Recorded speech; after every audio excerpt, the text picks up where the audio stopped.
السلام عليكم ورحمة الله وبركاته. أبو محمد الدوسري في عرض جديد في منطقة جديدة، منطقة الخيرات السكنية. هذا البيت دورين 400 متر، فشارع واحد. طبعا الناس ساكنة مثل ما انتم شايفين.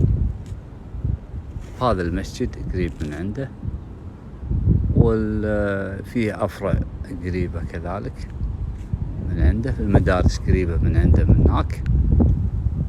وهذا المخفر الشرطة، وقدامه فرع الجمعية أو الجمعية الرئيسية. حياكم الله. التواصل راح أحط لكم الرقم إن شاء الله بإذن الله. طبعا لا في حد عليه ولا عليه سوم، والعرض جديد حاليا، العرض جديد. حياكم الله.